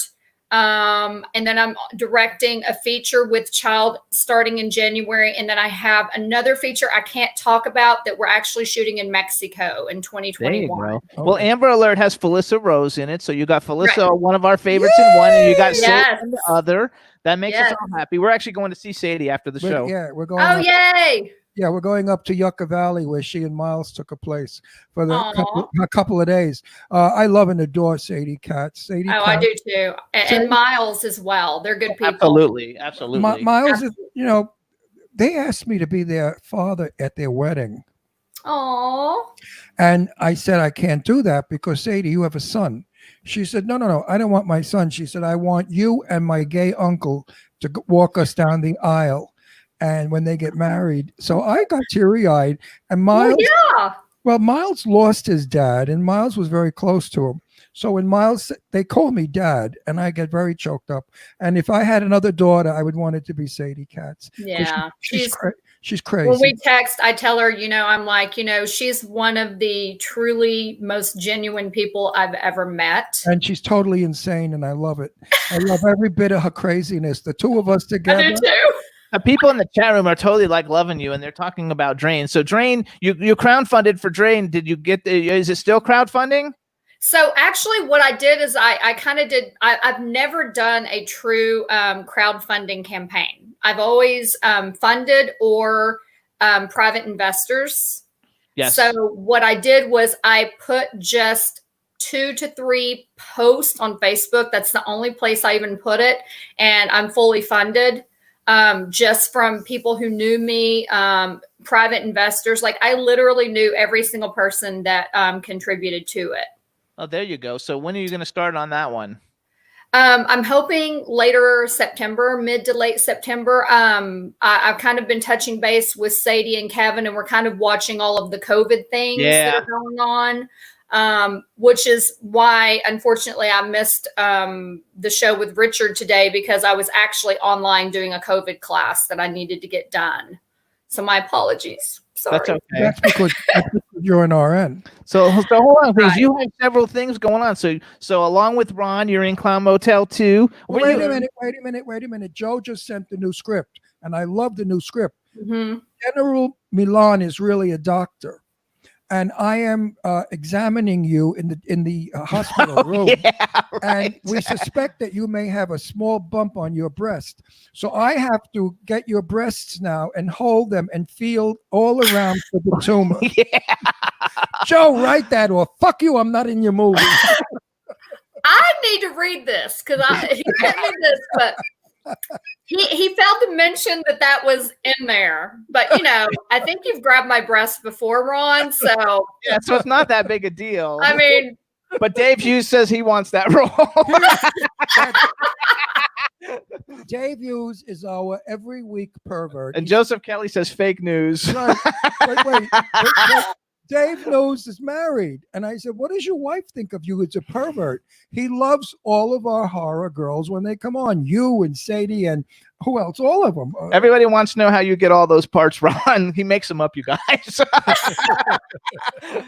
So wait, are you actually, because we were on the set of Killer Rose the last day. Are you in Killer Rose? I am in Killer Rose. I didn't know that. Right. Maybe I I didn't. am. Maybe we didn't know you then. We No, might not have known you then. I play a stripper. Oh my God. What a stretch. That's so fun. No, What a it stretch really is. that is. It really is a stretch though, because she's like prim and proper. She has nice breasts that she No, shows. she but- looks, if she does a stripper, she's going to look like a stripper on it. Oh, I'm sure She's she not going to will. look like Nurse Jones. That's for sure. Okay, so hey. So my outfit is very Brief. yeah, but I'm not topless. And my scene, I'm actually fighting with Gabrielle Stone. Oh, we love her. She was on the Like show. cat fight, beating the hell out of one another. know her. So it was super, Gabrielle super Stone. fun. You interviewed her on Killer Rose. She was on our show. She wrote the book. Her mom is the mom from ET. Dee Wallace's daughter. Yeah. She plays my wife In what? in what the fuck is the name of that movie that Dave is doing? Oh, Dave's movie. Yes. Dave's movie where I play. Oh. You're my daughter, by the way. You and Sadie and somebody else are my daughters, and my wife is that woman. What's her name? Gabrielle Stone. Gabrielle Stone. I'm glad Well- they gave me a sexy one. I thought they were going to give me like another ugly old lady. I couldn't. No, My line, we talked about that because Gabriel's younger than me. She can't So- be your wife. That's not your who wife. was on Rose on the shoot? Who was a young girl whose mother's a famous Yeah, that's soaper. Gabrielle Stone. That was Not a Gabrielle. soaper, not a Gabrielle Stone. She's not a famous soaper. She's like a famous, like she's the mom in Well, ET. She's my mother. My Right. mother. She plays my wife. Oh, This- Gabrielle Stone. No, No. not Gabrielle Stone. Dee Wallace. yes. Oh, okay. Gabrielle's mother, whoever the fuck she is, Dee Wallace Stone. Dee Wallace. She's like one of the biggest stars in the world. she plays my wife. I'm And I'm sorry, glad- Dee. I'm sorry, Gabrielle. I know that they know who I am. They love me. They think I'm so cute when I'm senile. But anyway, Oh my God, I'm dying. I love Eileen Dietz. And if she Oh, were of going to be course. my wife, it would have been difficult because I have lines like I crawl up to her and I say, can't wait for tonight. I'm going to give it to you, baby, really good. And, Eileen Dietz just doesn't look the part. But this woman is beautiful and sexy. So when I say my lines, they'll be true. There you go. Meanwhile, that's a very interesting. I'm actually, by the way, Ron, I'm not your daughter. Why? I'm the other woman to a character that I can't say who it is. Right. So I don't get to, pull down your panties and spank you? You're such a perv, and people. No, but somebody you're doing maybe. That's hilarious. I read the script in full, and I got to tell you, Dave did a hell of a job with it. I don't like most scripts. I get a lot of scripts. I'm not a star, but it's a lot of scripts. I just got a script now. I think they want me to play an outrageous fag in it, and I refused. I said I don't play homosexuals. I don't do that because making fun of a gay man is not my idea of theater. Gotcha. Well, I have to be. Oh, hello, darling. It's like those silly fruits. It's not who I am. Well, it's not who I am, and I don't like to sell it that way. Gay Gay men are just like any other men, and all the women out there. If you knew how many of you are married to gay men in the closet, you'd be shocked. So gay is not. Everybody wants to be in a movie with you, Ron, because you get to go. Here's what people don't understand: gay guys, because like everybody, we put up all these pictures, and like all our straight friends who are single, they'll like ask us questions like, "How is it that you guys are always like in the rooms hugging like the most gorgeous women on the planet?" And we're like, they don't feel threatened by us. We can like do whatever we want. They all get dressed in front of us. They do everything. Yeah, because we appreciate beauty, them, not just their. And we're not trying to get anywhere with them. We're not. Listen, all men, they look at a woman and they wind up looking at snatch. Okay, that's all they care about. Me, I mean, like, what did I say to you on the set 2 weeks ago of Clown Fear? Motel. Clown Motel. Clown Fear. That piece of shit. Clown Motel. I'm losing my mind with all these fucking clown movies. But anyway, I said to Sherry, Sherry, what is wrong with me? A gay man, and I'm so fascinated by breasts. And Sherry said, she doesn't remember. I don't remember. What did I say? She said all gay guys are. Oh, they all love my breasts. So I guess it's a gay guy thing. Breasts. I don't know why. Maybe we wish we had them so we could fill ourselves up. I don't know. Oh, I Dave, don't know. It really is true though. Like every gay man I know talks about my boobs more than the straight men that I know. So that's because the straight men there's something jacked up with them. Because I have to say, like you, there's a handful of people that are kind of like in our group that when you go out places and you see them at premieres and stuff, they all are so elegant and classic. I mean, still very feminine, showing the boobs and everything, but like so elegant and classic. You and Sarah French and Sadie always looks beautiful. You guys always you look like movie stars when you go out. We are movie stars. But we really people, I mean, we being an appreciation for the movie industry, appreciate the fact that you don't show up to premieres in jeans and sneakers, and you look the part. And I think it's something that's lost in Hollywood. The first time I met Lorene Landon, who I absolutely love and adore, I walked up to her and I said, "I want to thank you." And she looked at me. She said, "What for?" I said, "For looking like a 1955 movie star. I miss that glamour so much."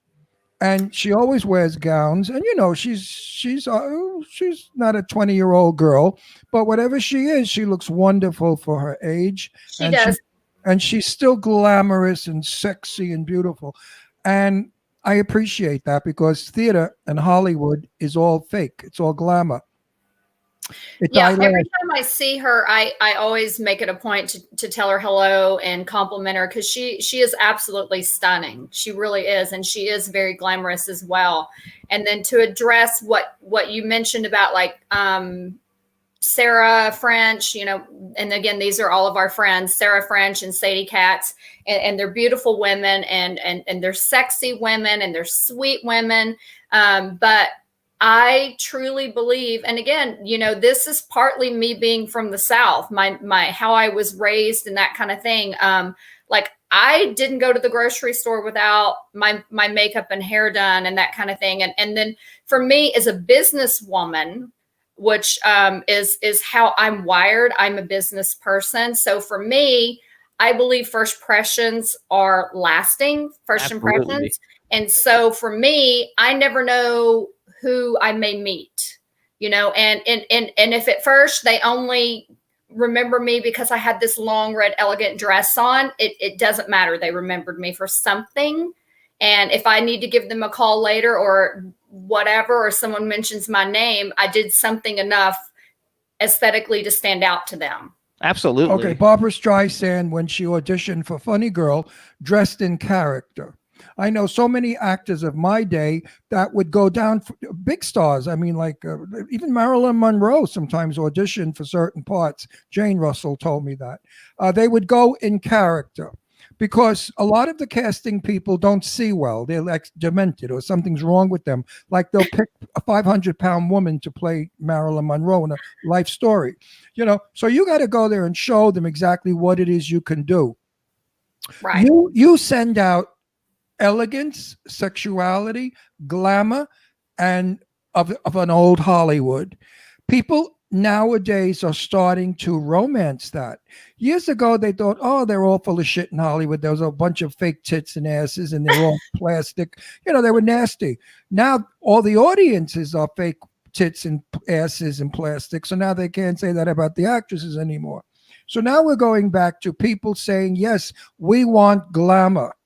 Women are wearing lashes now. I mean, McDonald's, you go in there, the chick's got 4-foot lashes on. Everyone has lashes on, pretty much. So, yeah. So it's going back to glamour and sex appeal and style, well, of which I'm happy. And you're the queen of it. You and all my friends. Thank you.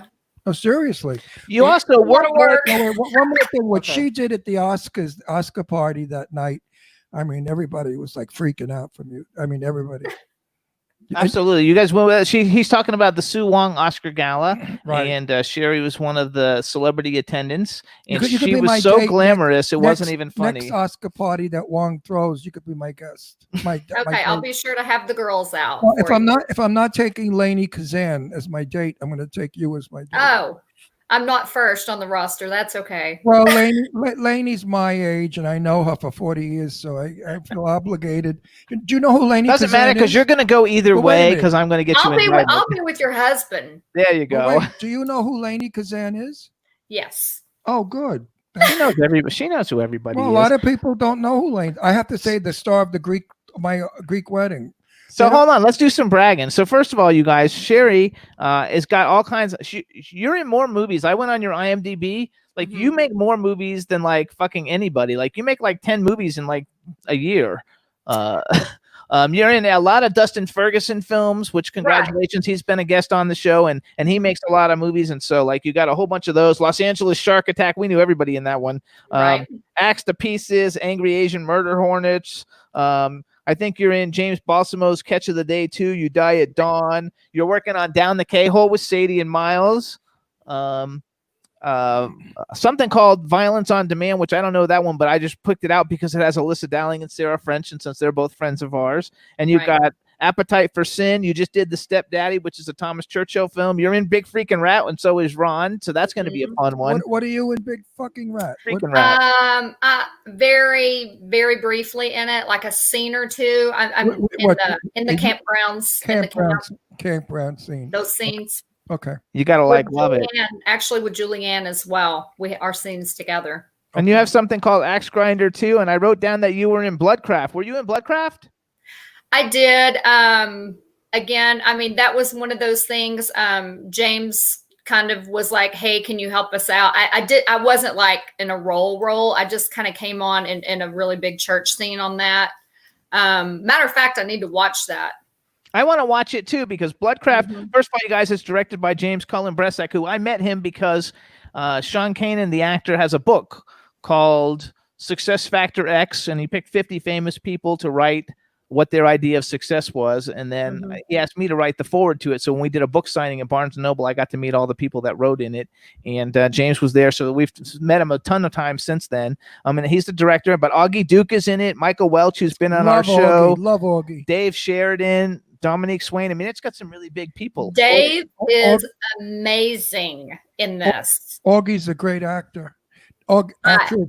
I wasn't on set with Augie at the same time, but I was when Dave was. I was literally chills, like blown away. She's a pro. And what?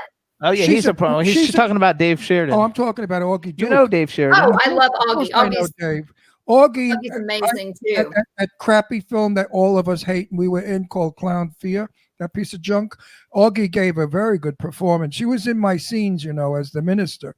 Right. Augie's great in everything she does. And just like Sadie, she's super sweet, super genuine. I mean, she's one of my favorite people. And her boyfriend is a doll too. Now listen, I'm going to upset the hell out of you right now because I have to know. Are you and Joe Kelly an item? I can't believe you just asked that in front of 5 million people. Because I'll tell you something. The way you two work together, it was like husband and wife. And Joe, when he looks at you, he just gets those big cow eyes and he like lights up. So I don't know if you know it, but I think Joe may be in love with you. I want to report it. I want to report it if it's true. Oh my goodness. Joe and we've become really, really good friends. And I think he's very, very smart, and I respect the fact that he's the age he is and he's doing so much. I mean, like That's we were not the talking, question, I've babe. told him over and over, I've never seen anyone talk numbers and percentages and like the Listen, business I side don't of want to hear. it. I don't want to hear this. You're getting. No, you're right about all she's that. avoiding the question. She's a smart ass. She said they're very good I'm going to friends. smack this bitch all over. I the answered studio. the question. No, you did not. I said did to too. you, is there a romance going on off the set? Just tell him no, and then don't No, worry I about don't it. want to hear no. Don't fuck you, Jimmy. You know, let her answer. He's so cute. He's my next husband. You know that. I never, ever, ever in any show talk about my personal life. Oh, shut up. Anyway, you know, I love weddings and I love people in love. I believe, like you, well, I can't go into that because that was something we talked about. We don't want to discuss it ever again. Right. But love is something that you cannot live without. Sue Wong and I agree on so much. I adore Sue Wong. She's my new dearest and best friend. Her philosophies, her stuff is incredible. One is definitely a lonely number, and one is a number that is seeking and searching. So I would love it if you and Joe were madly in love and got married. I would be very happy.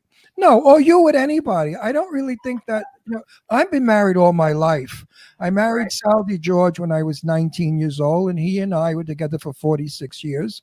Then I married my wife, a woman, for 16 years. And then I married this next to me for 9 years.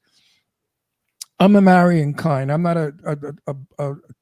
I want to go back to what you said though, because Joe Kelly is definitely he's texting What- her right now. That's why she's No, looking at her I'm phone. actually what is Joe? my roommate's daughter. Okay, she just left. I was texting her to be quiet. Oh. So in the meantime, though, I think that what you said about Joe Kelly is true. For a young guy, he's got the business part of the film industry And he's really Yeah. cute. down. He's really very, cute very smart. I and was very cute. impressed with how he directed us with like a no staff, and he had to do everything the other day when we did my little thing in Clown Motel 2. He's going to be, 10 years from now, everybody's going to be talking about him like they talk about everybody else, because he is going to be And a it's gonna big, be very big hard. director. He's in my scene, you know. He and I have a scene together. And it's going to be hard for me because we're in bed together sleeping, and somebody knocks at the door with a Jeep. And I turn to him and I say, "Do you think they know we're gay?" And he said, and Joe says, "No, I really don't give a shit. Come here, baby. I need to kiss you." And then he starts kissing me, feeling me up. You know, it's a good scene, right? Joseph. I love Joe. He's a handsome fella. I really like to see you two together. It's a nice couple. So what's your favorite? Do you have a favorite film that you've been in, or one that you had the most fun on? I asked this to Richard Grieco too. One that was the most fun to film? That is such a difficult question. I mean, because they're all so different. No two sets are alike. I mean, you guys know this. I loved my role in Lake of Shadows. I did 3 years ago that is now about to come out. And I just watched it a few nights ago because I got to do comedy. Oh, there you go. That's fun. And I got to be really Southern and really over the top, which was a lot of fun to do. And then my scene was with Robert Lasardo, who I was a huge fan of from the days of Nip Tuck. Yes.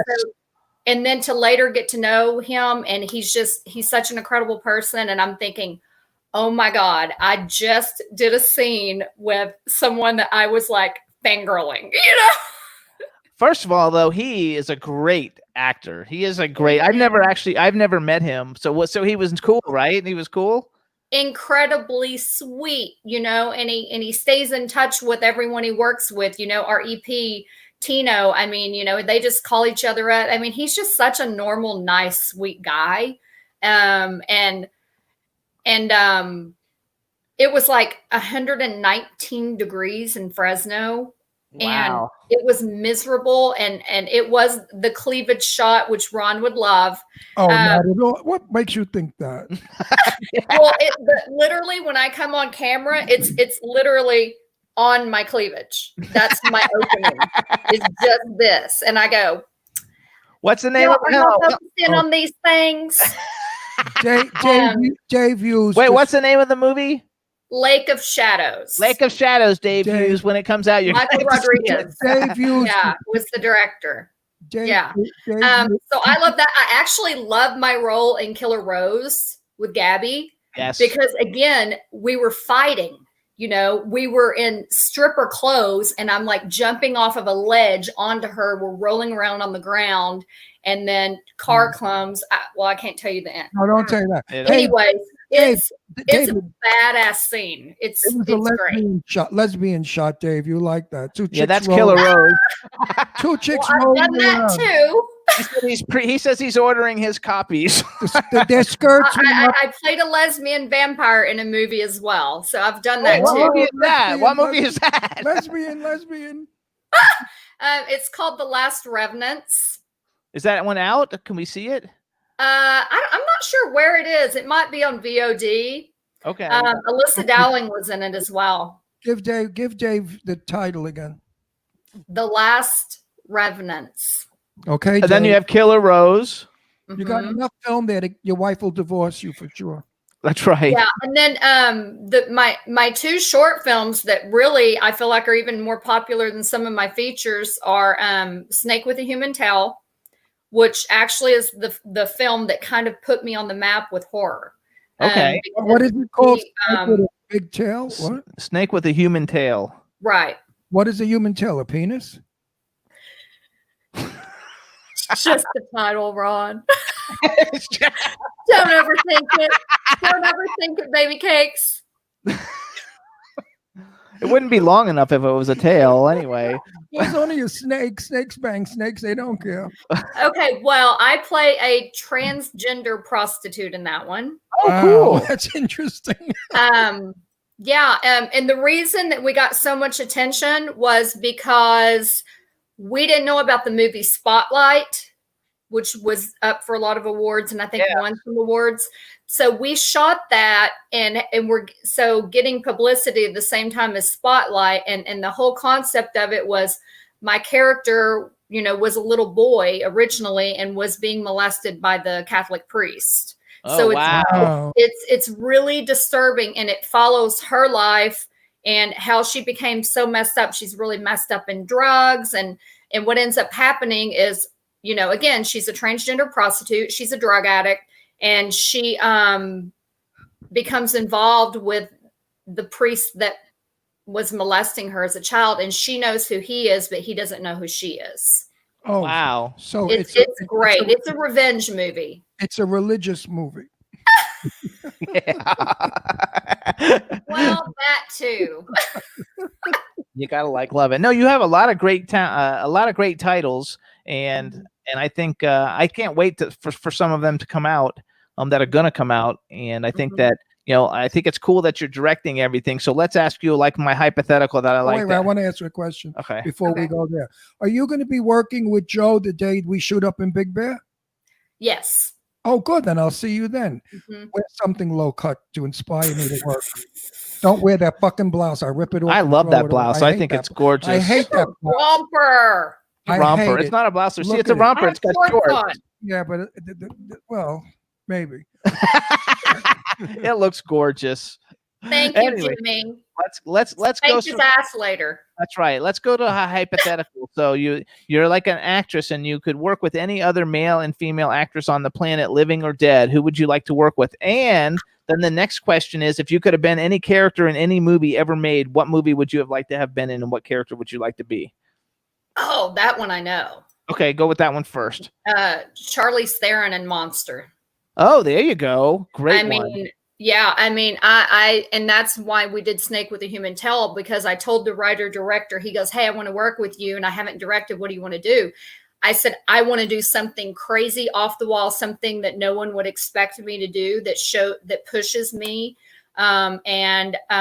We came up with Snake with a Human Tail, but I said, I want something where I'm unrecognizable. I don't want to be that brunette, Southern, all my makeup done, all pretty.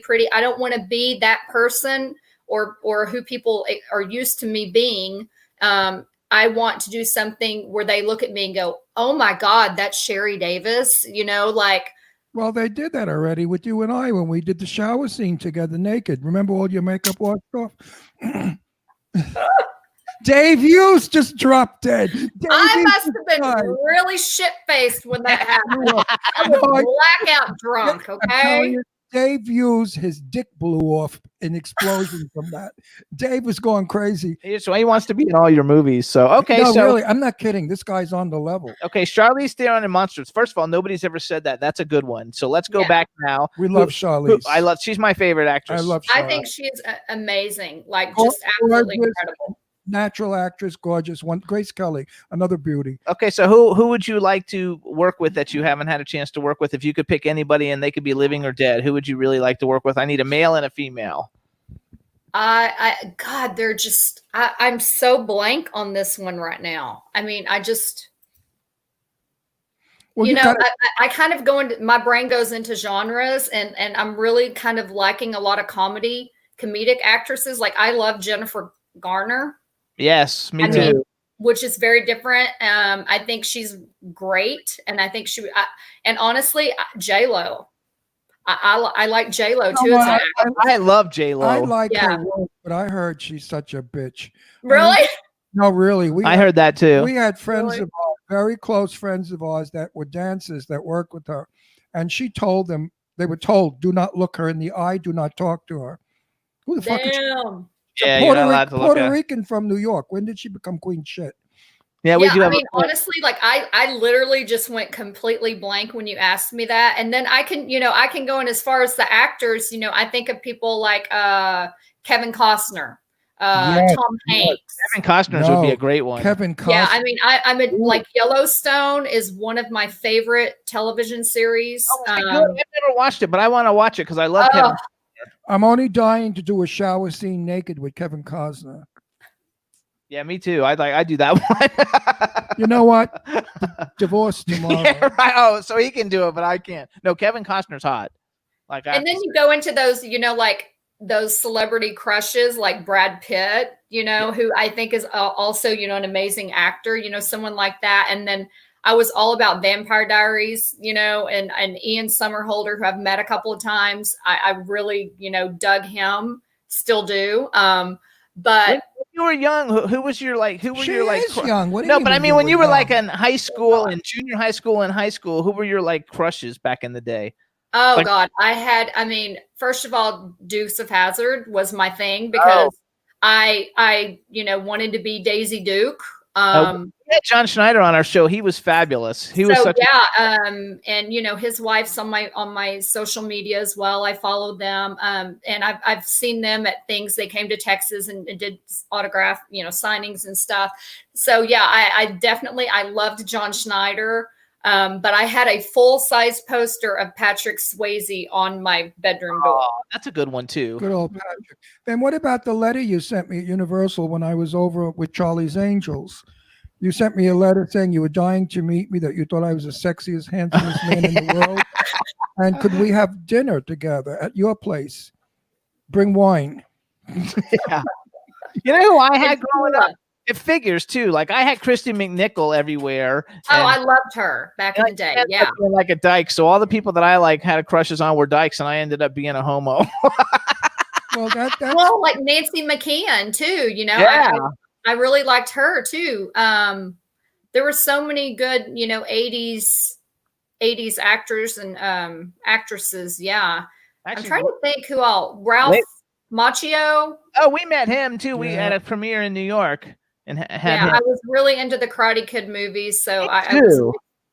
he was okay. Yeah. Ralph started off a little cold and snobby. And then, Oh. yeah. And then when I got into his personality and started doing my shtick, he warmed up and he laughed and he became very friendly. Yeah. He's a stiff Republican.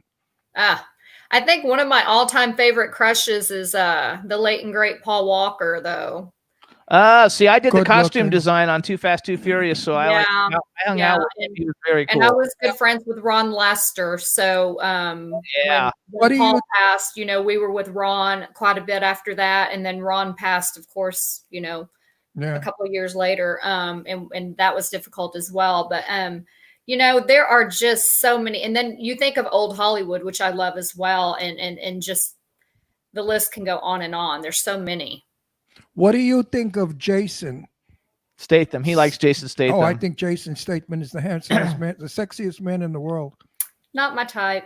No. See, that Ooh. doesn't do anything for me either. Doesn't That's do his anything pass. for me. That's his pass. If That's Jason my- Statham Sorry. comes up and Yeah. says they want to have sex with him, he can go. That's his pass. Yep, that's right. Jason, I think, is just the sexiest guy in a sloppy, dirty looking way. That's what makes him sexy.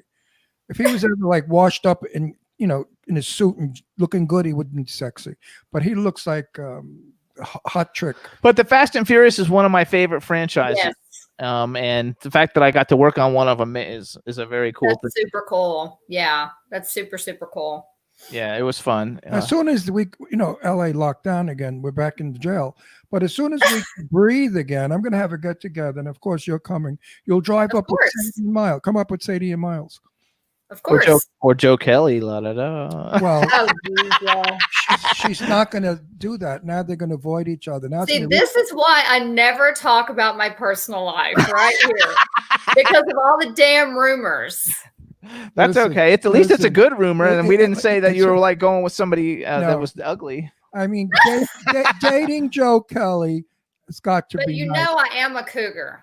Yes, I know you're a cougar. So I'm a Joe's total old. cougar. Joe's young. How old is that guy? He's 27, I think, isn't he? Oh, he's 26. he's my- He's older or younger? I don't know. He's my age. No, he's not. Hey, hey, 27. Joe, how old are you? Angela, tell us how old Joe is. 27. Just don't tell how old I am. I'm not Okay. asking how old you are. Nobody knows how old you are. I know how old she is. Ron knows. She's a year younger than I am. I'm 80. She's 70. Yeah, right. No, I know everything about you. Wow. Listen, honey, I know everything about you. I never. You scream. know, no, Ron knows my age. We Yes, talk I about do. everything It's not on your IMDb. except my private life. No, and it needs to stay off my Oh, IMDb. I'm not putting it on your IMDb. Joe's 31. So cute. That's what Angela. Oh, Joe says 31. Okay, I thought that came from Angela. Okay, And Joe says. you know what? He's really a good I like Joe a lot because he's kind and he's sweet and he's gentle and he's very mysterious because he looks at you with nothing in his eyes. It's blank. And you no, I don't mean that sarcastically. I meant that affectionately. And you don't know exactly what's going on in that brain. Don't you find that to be? Who, You know me? how- Well, I mean, expressive. Like when I'm angry, my eyes are fireballs. You can tell all of my moods by my eyes. They work. I'm pretty good at reading people, though. You know, I mean, I've got a background in psychology. Joe, Oh, there you go. That's good. Joe has a wonderful, tranquil look in his eyes. He never gets flustered or whatever. I mean, look at the day at the shoot when they were doing the whole thing. He just is so cool. That's what I like about him. He's Yeah, not he's really hysterical, laid back. He's really chill. He's very kind. not like other directors. And he didn't get mad when we fucked up. Oh, you really didn't. You really didn't fuck up. Everybody goofs on a line. Come on. Oh, he wrote me a line on how I'm going to get through it. It's like Peter Packer picked a pack of pickled peppers. I have so many P's, one word after another.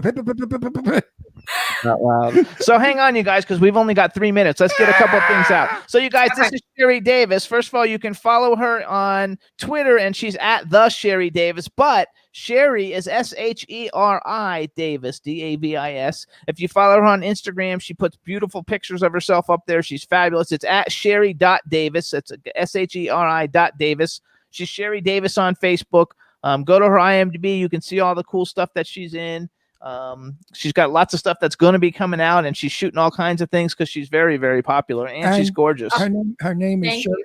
her name is Sherry Davis. No relationship to Betty Davis. Oh, I wish. She was my buddy, you know. I knew Betty in her last years of life, and I had the best fun with her because she was a broad, drank, smoked, cursed. She was regular Joe. Nothing phony about her. She hated I her. think we talked about her the first night we met, Ron. Well, I'm sure, but my audience maybe.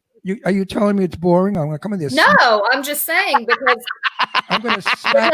because we got into a deep conversation about old Hollywood because you said that to me. You remind me old Hollywood. She was absolutely Not saying that. like everybody, like you girls. You know, she was regular. She wasn't a phony snob. You know, there's somebody in our business that I don't like. I'm not going to mention her, but she's, you know who she is. She thinks who the fuck she is, and she's a troublemaker. Says terrible things about some people. I don't care for that. I don't think we have room in our business for people like that. Absolutely. Everybody needs to I mean, we're a treat people the way you want to be we have treated. become a family now, and I include myself as grandpa. But all of, I mean, I'm working with everybody that we talk about. We're all like one big, like Warner Brothers had a stable of actors, and 20th Century Fox had their stable of actors. Well, I think we have formed our own stable of actors because we all work, you know, Together in lots together. of things. and I think everybody gets along great. And you're one of the nicest and the sweetest ones. You're one of my pets. I must. Oh, thank you. You know that. I don't I like love you guys. You know that. I tell you that all the time. Everybody loves the show. They say it's great seeing you on here and that you're gorgeous. And the guys who didn't know who you were definitely know who you are now. And we're What do you going to get tons of plays. guys didn't know who she was. What are Some they, people don't know, what are didn't know they, who she was. blind gay guys. Not everybody is like paying attention and knows what's going on. But we're out of time anyway, so we've got to go. So, Sherry, we want to thank you so much. We look forward to seeing you soon. Yeah, we'll see you next week. Wish you all the best in everything Yep. that you do always. We love you to death and have a great night. Thank you. Love you guys. Mwah. Thanks for having me. Bye. See you at Big Bear. Yes. And we All right. Bye. Hey, y'all. everybody, thanks so much for tuning in. We had a great show. We want to thank Richard Grieco and Sherry Davis for coming on the show. We'll see you guys next week. Have a great weekend, everybody. Bye. Thanks, chat room. That was a fun show.